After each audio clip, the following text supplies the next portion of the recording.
देखें, अगर कोई भी संपत्ति का विवाद है या जमीन का विवाद है, अगर आप आदेश को नहीं मानते हैं, अगर आदेश हो चुका है या किसी प्रकार का कोई निर्देश ही है ना, अगर आप उसको नहीं मानते हैं, डिग्री जो है यहाँ पर हो चुका है, तो आपको जेल हो सकता है।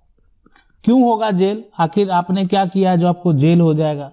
तो हम आपको बता देते हैं कि जब एक बार कोर्ट का आदेश हो गया तो वो आदेश का पालन आपको करना पड़ेगा। अगर आप नहीं करते हैं और जो व्यक्ति सामने वाला है ना, जो केस जीता है, वो आप पर अगर अवमानना जो है याचिका दायर करेगा, है ना, तो आपको जेल जो है जाना पड़ सकता है। कोर्ट का फैसला हो गया, आप कोर्ट का फैसला को एक्सेप्ट नहीं कर रहे हैं, जानबूझकर नहीं मान रहे हैं, तो कोई मतलब नहीं बनता ना इतना बड़ा सिस्टम का। अगर एक बार कोर्ट का आदेश हो जाता है, कोई भी हो, बड़ा से बड़ा कोई मिनिस्टर क्यों ना हो, है ना, एक बार आप देखते हैं जब कोर्ट का आदेश होता है तो बड़े बड़े अधिकारी हो या बड़े बड़े मंत्री हो, वो भी जेल गए, उनको जाना पड़ता है। और अगर मान लेते हैं कोई ऐसे व्यक्ति हैं, एक बार कोर्ट का फैसला हो गया, जमीन विवाद का मामला है, कोई ऐसा जो है क्राइम से संबंधित मामला तो है नहीं जो पहले से वो व्यक्ति जो है वो जेल में बंद है, जमीन विवाद का मामला है, कोर्ट का फैसला हो गया कि जमीन को खाली करना है, मकान को हटा देना है, तोड़ देना है, लेकिन वो व्यक्ति ना मान रहा है, उस निर्देश का किसी प्रकार का कोई पालन नहीं कर रहा है, तो अगर सामने वाला अवमानना याचिका दायर करेगा तो आपको जेल हो सकता है। यह एक अपराध है। अब अवमानना याचिका के भी बहुत प्रकार होते हैं और हम उस पर डिटेल से जरूर बात करेंगे। अभी जो सवाल ये करें, हेलो सर, मेरी एक जमीन है जो दादा के नाम है, 10 डिसमिल है, जिस पर पड़ोसी ने 10 बाय 12 फुट में मकान बना लिया। 1997 से तहसील में केस चला, हम केस जीत गए, मकान टूट गया, हमें 2020 में कब्जा भी मिल गया। अब वो पूरी जमीन को अपना बता रहा है। 2002 में हाई कोर्ट से भी केस हम जीत चुके हैं, हम क्या करें सर, प्लीज बताएं। देखें, अगर हाई कोर्ट का आपके पास जजमेंट है ना, और आज वो समस्या कर रहा है, तो आप एक बार जो है एसडीएम के पास आवेदन करें और हाई कोर्ट वाला जो जजमेंट है वो दिखाएं कि आपके पक्ष में है। पहला काम आपको ये करना है, ठीक है। और जबरन आपकी संपत्ति को अगर कब्जा करता है तो आप उसके खिलाफ एफआईआर भी जरूर दर्ज करा दें। अगर इससे भी वो व्यक्ति जो है आपकी संपत्ति को कब्जा कर लिया, उसको खाली नहीं करना चाहता है, तो आप जो है कोर्ट का जो फैसला है, कोर्ट का जो जजमेंट है, उस पर यह भी आरोप लगा सकते हैं कि वो इसको नहीं मान रहा है और उस पे अवमानना याचिका भी दायर किया जा सकता है। लेकिन ये सब प्रक्रिया से पहले आपको ये करना चाहिए, अगर वो इस प्रकार का विवाद उत्पन्न कर रहा है तो आप एसडीएम के पास आवेदन करें, उस व्यक्ति के खिलाफ एफआईआर जरूर दर्ज करा दें। अगला सवाल है, अगर माँ के नाम प्रॉपर्टी है, माँ मर चुकी है, बाप जिंदा है, क्या हम माँ की प्रॉपर्टी में हिस्सा मिलेगा? ठीक है, देखें, माँ का वैसा प्रॉपर्टी है जो कि खरीदा हुआ संपत्ति है और उसको इस प्रकार से है कि माँ की मृत्यु के बाद उसके जो पहले उत्तराधिकारी होंगे वो आपके पिता होंगे। और रही बात हिस्से की, पिता अगर मान लेते हैं जीवित हैं और तो ठीक है, उस संपत्ति के जो है हकदार हैं पिता, और उसके बाद जो है उस संपत्ति का आपको हिस्सा जो है वो प्राप्त होगा। लेकिन अगर किसी प्रकार का कोई भी जो है कहने का मतलब नॉमिनी नहीं बनाया गया है, तो उस केस में आप जो है हिस्सा प्राप्त कर सकते हैं। लेकिन अगर दस्तावेज में है कि माँ की मृत्यु के बाद जो है संपत्ति उनके पति का होगा, या हो सकता है कि ऐसा भी बना हुआ हो कि माँ की मृत्यु के बाद संपत्ति उनके बेटी का हो, बेटा को, उस केस में जो है डिपेंड करता है कि दस्तावेज किस प्रकार से तैयार है। अगला सवाल है कि सर, मेरे पिताजी और हम एक जमीन पर 25 साल से रह रहे हैं और अब एकदम से हमें खाली करने के लिए बोल रहा है। रजिस्ट्री और बिजली बिल उसके नाम है, बट हमारा जो है हमारा आईडी प्रूफ और सब कागज हमारे पास है, हम एकदम से कहाँ जाएं, क्या करना चाहिए। 25 अगर साल से रह रहे हैं और सही बात है कि आप जो है उस पे रह रहे हैं और कोई खाली करने के लिए अगर आपको बोला जा रहा है, ठीक है, उसके पास उसका रजिस्ट्री है, ठीक है, और बिजली बिल जो भी है सारा कुछ होगा, और आप क्या रह रहे हैं तो मकान बनाए हुए हैं, कच्चा मकान है या पक्का मकान है, पहला ये भी चीज है, दोनों मायने रखता है, दोनों मायने रखता है। अगर पक्का मकान और कच्चा मकान भी, जो कि आपको आगे थोड़ा प्लस पॉइंट मिले उसका, आप अभी आपको क्या करना चाहिए, खाली करने के लिए बोला जा रहा है, आप सिविल कोर्ट जाइए, सिविल कोर्ट में उस व्यक्ति के खिलाफ केस फाइल कीजिए। 25 साल से वो व्यक्ति कहाँ था, 25 साल से आप उस जमीन पे रह रहे हैं, उस जमीन को कोई ढूंढने नहीं आया। देखिए, कानून आपको एक अधिकार देता है कि आप संपत्ति के मालिक पर अपना दावा पेश कर सकें। अब ये डिपेंड करता है कोर्ट के जजमेंट के ऊपर कि कोर्ट का क्या फैसला होता है, लेकिन आप ये प्रयास चाहे तो कर सकते हैं। अगला सवाल, एक पिता के 5 बेटी हैं और वो सभी जमीन को एक बेटी के नाम से केवाला कर दिया है ना, और वह जो है मर गया है, तो अब आप अन्य सब बेटी उस केवाला को तोड़ सकता है। देखें, अगर पिता का संपत्ति पैतृक है तब तो वो एक बेटी को नहीं दे सकते हैं, बेटी उस परिवार का उत्तराधिकारी है, और पिता पैतृक संपत्ति किसी एक को नहीं दे सकते हैं।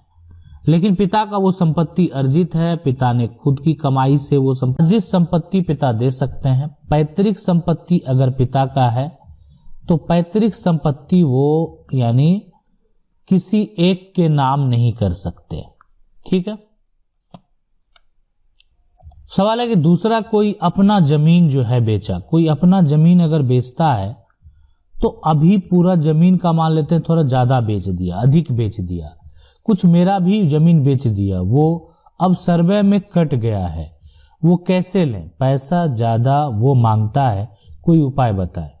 देखें, अगर आपका हिस्सा जो है वो अगर उसका वर्तमान कीमत अधिक है तो आप जो है अपना टाइटल सूट का दावा जो है सिविल कोर्ट से करके, है ना, सिविल कोर्ट से अपना टाइटल सूट का दावा करके आप अपनी संपत्ति को वापस पा सकते हैं, संपत्ति आपको वापस मिलेगा, ठीक है।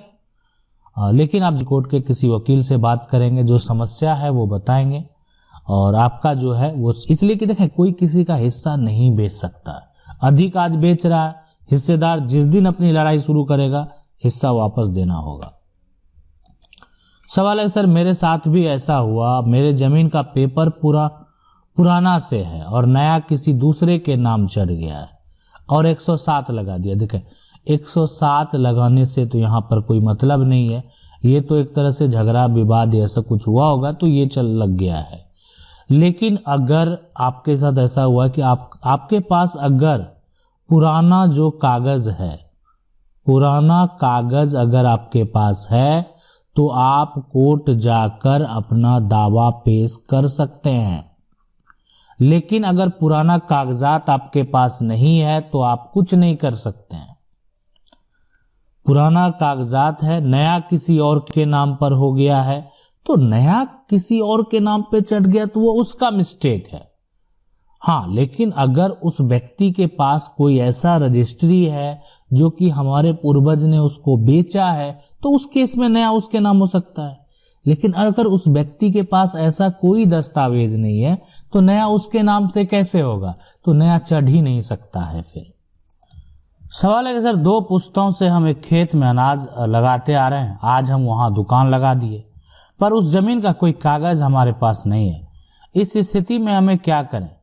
हमारे पास इसके गवाह है लेकिन उस टाइम पर कोई कागज नहीं बन पाया था।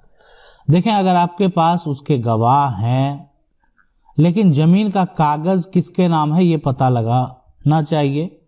जमीन अगर किसी का निजी है और वो व्यक्ति सरकार को जमीन का टैक्स भी पे कर रहा है तो वो निजी जमीन किसी को बेच भी सकता है और जमीन आपके साथ हाथ से जा भी सकता है।